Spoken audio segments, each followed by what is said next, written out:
The team up north going after guys who are in Ohio State's recruiting class or targets. Let's talk about it.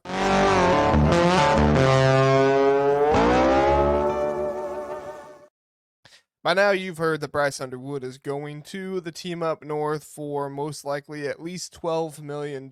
Somebody at one point put $20 million out there. That's just ridiculous. That's not true, but at least $12 million is what he has gone to the team up north for. Obviously, it helps at LSU not having a great season this year. Team is, or fans are dissatisfied with Brian Kelly. Joe Sloan seems to be considering the Eastern Carolina job, so that could your ECU, East Carolina, I think it's East Carolina job. I apologize. I know they get a little upset if you say the wrong thing there. But with all of that going on, the team up north has an NIL war chest now that can rival anybody in college football, and it's becoming concerning for the rest of college football in a number of ways. And I understand, Sherrone Moore still the head coach, all that stuff, yada, yada, yada. But if we're being honest here, there is some concern about what they could do if they try to go after current commits, current targets, or 2026 targets that Ohio State is in on right now and try to pay them more, because as we know, the team up north loves to try and not just get guys that they like, but get guys that Ohio State likes as well. So they will definitely be offering them a large sum of money because for whatever reason they have like the fifth richest person in the world and Larry Ellison, or however rich he's super rich. I don't know what he ranks or anything like that, but he's super rich, and apparently his girlfriend or his wife is a fan of the team up north, so he's trying to impress her with with that stuff. So if there's anybody out there, you can go marry like one of the richest people in the world, so that way we can get some more NIL money for Ohio State. Go for it. We would love you for that. I'm kidding. But let's talk about some of these players for Ohio State that could possibly be looked at by the team up north. I have four players that are possibilities, and I'll let you know how much I think the team up north is looking at them and possibly going to offer them a good amount of money. Two of them are current commits, and two of them are current targets that Ohio State would like to bring in. So the number one, and this is actually probably the biggest one because this is the one, if you're Ohio State, you cannot lose, and this is the one that the team up north is doing everything they possibly can to get this kid, and that's Quincy Porter, the wide receiver, recent 5-star. I think he's number 17 in on threes rankings, and they love Quincy Porter. They really, really like him. They think that he can be an addition to their class. They want him to be their wide receiver one next year. That's what they're pitching him as. And then they're also pitching him that they will match whatever Ohio State pays and more. They also are pitching to him that Ron Bellamy will no longer be the wide receiver coach up there. He's been just a disaster. He's been atrocious. He's been on the coaching staff in multiple different positions over the last 3 or 4 years, and he's been bad in every single position he's in. So apparently the idea is they're going to part ways with him, and they're going to bring in a much better wide receiver coach that they can pay a whole lot more money to. And basically that's everything they're trying to do right now, is just pay a whole lot more money to them than anyone else. According to Michigan insiders and stuff like that, Michigan is currently trending as number one. Believe that if you think so or not, but that is what some of them, I don't want to say all of them, but some of them over on 24/7 and on 3 are currently saying, and I haven't read it, but I've even heard some of the rival guys might be saying that as well. Derek Meadows is the other guy they're going after by a lot, and for them, adding Quincy Porter would be a dream come true, because not only would it be another 5-star wide receiver for them, but it would be taking away somebody from Ohio State, which we know that has been one of Sherrone Moore's main objectives since getting the job in Ann Arbor, is trying to take away from Ohio State. Sherrone Moore has made it his goal through Tony Alford, through Aaron Dunstead, through a number of people to try to take from Ohio State. He is not just trying to get what's best for him, but he is also trying to take away and try to hurt Ryan Day and the Ohio State program while he's at it. Now, we might say, "Oh, what a dirtbag move" and stuff like that. I mean, Ryan Day started doing it to the team up north, I wouldn't really be all that mad about it. The thing that I think is funny about it is, the team up north fans have always said, well, your staff's not good enough. Oh, your players aren't good enough, yada, yada, yada. But then when they have a chance to get one, it immediately changes from like, oh, this is the best guy ever. But we shouldn't be shocked by the hypocrisy of, bought, not built, or bought, developed, not bought, or whatever. And then now they're all about, cash money, homie, and all that stuff. So whatever, their opinions on what is right and what is moral and who is good and who is bad changes with the seasons at this point. The hypocrisy is astounding, but that's kind of the main one they're going after, and that's honestly probably the one I'm the most concerned about. I was not as concerned when it was Penn State, just because of Penn State's history, and I don't think Penn State was quite offering the kind of wholesale changes to the wide receiver room and stuff like that. But the team up north, they are offering the best quarterback in the nation, who is ranked higher than Tavian St. Clair. We'll see if he's better than Tavian St. Clair. I think Tavian St. Clair is going to end up being better because he's not far off from Bryce Underwood, if far off at all. And he also has just way better coaching at Ohio State than he would up there, even if they go and hire Joe Sloan or somebody like that, which I'm not saying that's a name for who they're going to hire. Just using him as an example, even if they do that, the coaching at Ohio State is the best quarterback coaching in all of college football. And you're not going to hire somebody to change that. So that's number one. Number two, I'll go with another current commit, and then we'll get to the uncommitted guys. Maxwell Roy is another one. This was one that Ohio State and the team up north were battling together quite a bit. Now, I'm not very concerned about this one. It seems like the team up north is more concerned about going after some of these 5-stars and stuff like that. The concern I do have is that the team up north does have a relationship with them, and if Sherrone Moore just decides, hey, let's just go buy a random player so that way we can hurt Ohio State, then he could certainly try to do that. Do I think Maxwell Roy would leave for a bigger paycheck? I don't know. There's not really been much smoke about it, and there's not really been much to talk about. I tend to believe he would stay, but just because I don't think the team up north going to come in with like $1 million offer and just completely blow Ohio State out of the water. They might offer more, but people offer Ohio State all the time. People still choose Ohio State. So, what are you going to do? All right, and then the next one, we're not going to talk as much about the 2026 guys. I'll mention them, but the next one, uncommitted, but definitely somebody that's a target. I don't believe Ohio State leads for him right now, but Jahkeem Stewart is another one. If you saw the Bryce Underwood commitment, what was happening on Twitter, Jahkeem Stewart tweeted like 2 or 3 times and deleted the tweets right away, where he's basically begging for Michigan to offer him, because this guy just wants to get paid.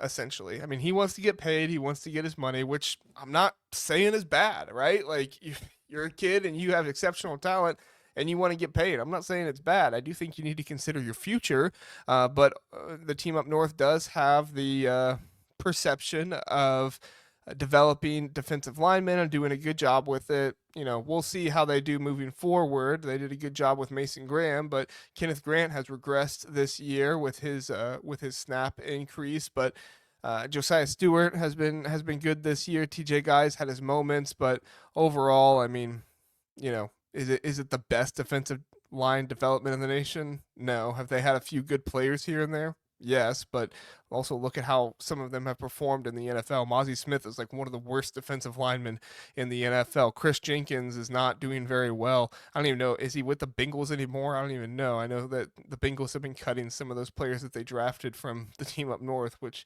I won't get into the NFL discussion there. I could say a few things, but I won't. If you're a Bengals fan, I'll resist. But yeah, that's definitely one that is probably their second highest priority in Jahkeem Stewart right now. And Jahkeem Stewart loves the attention and he loves getting paid. So right now, if you ask me who the 2 leaders are for Jahkeem Stewart, I'm probably going to say the team up north and Oregon.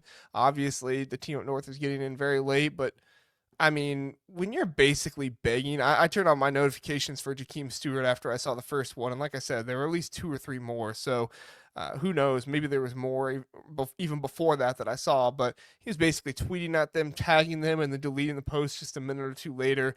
So you can't go back and see him. But I should have taken screenshots. That's what I should have done. But anyway, he's basically begging for them to offer him. And when I see that stuff happening, it's like, okay, yeah, he's gonna go in there and say, hey, here's how much Oregon is paying me. You know, I'm a starter day one. How much do you want to pay me?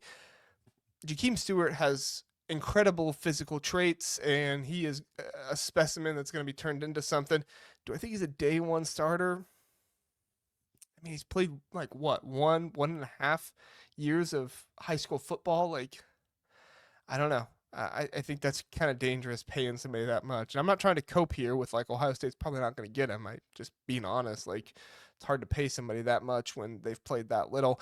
And then finally, recent decommitment Zahir Mathis, who is still considering Ohio State. I don't think that that's very likely, but apparently is still considering them. And unfortunately for Zahir, I think that he got some bad uh, advice about what to do because he thought that it would be a good idea to enter the open market and he would just get flooded with these big deals. And unfortunately, I don't know if he's been flooded with the big deals that he quite expected, at least from what I've heard. Maybe something else has happened, but at least from what I've heard. So if the team up north can sweep in and offer him a deal that's even comparable to what he thought, or maybe it was more than Ohio State was going to give him, you know, I could definitely see Zahir Mathis going up there. And again, I don't.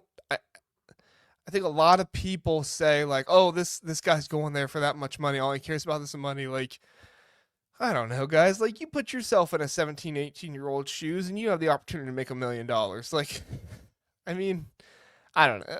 I don't get as down on the players as other people do. I think that these are impressionable 17, 18-year-olds that get excited about the money. I mean, dude, we got excited about like Dave and Buster's ticket like coins and stuff like that. Like they're going to get excited about the opportunity to make this much money.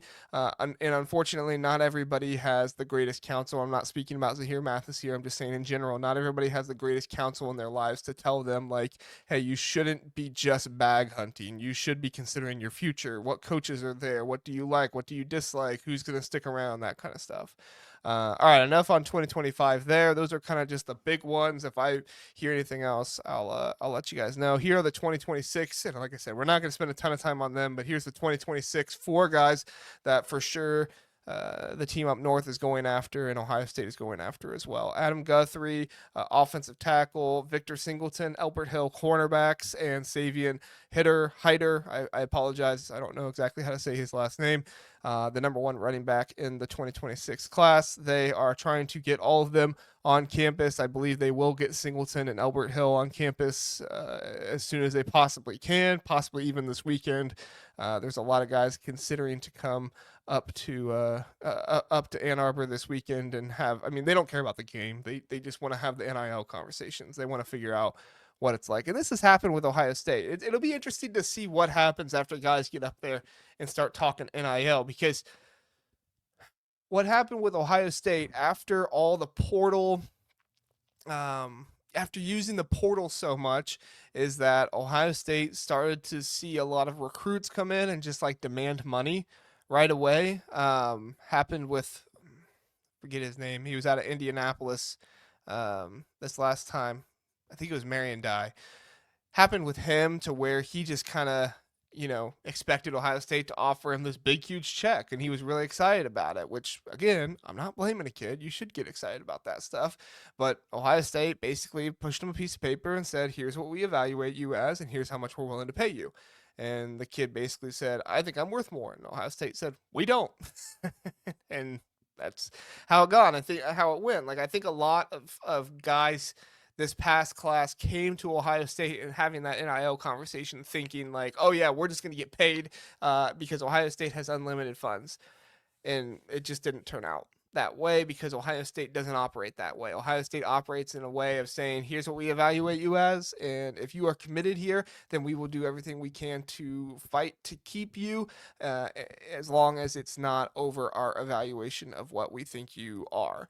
A player like Quincy Porter right now is a rare player to where they evaluated him as this much. Now his price tag is increasing because of the team up north, and now Ohio State is doing everything they possibly can to compensate compensate with what the team up north is, or to match what the team up north is going to add. And it's kind of what both sides are doing. So it's a really confusing situation right now with what is going on there.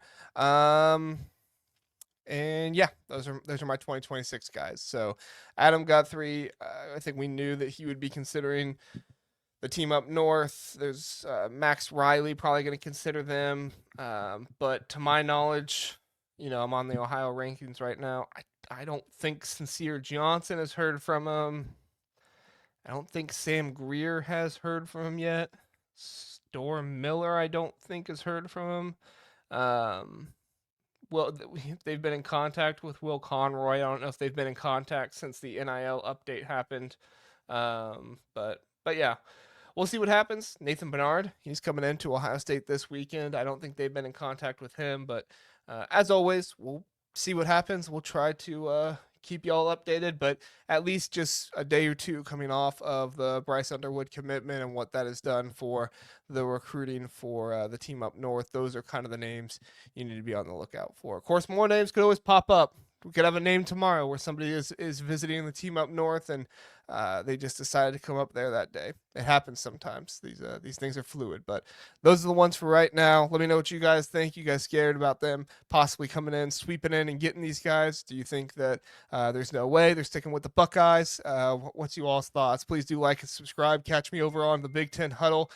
There's football and basketball. The Big Ten Huddle podcast is where you can find the football content. The Big Ten Huddle - basketball is where you can find the basketball content. I will link those channels in the description, and I would love to see you guys over there. Thanks so much for watching. Appreciate it. Have a good one.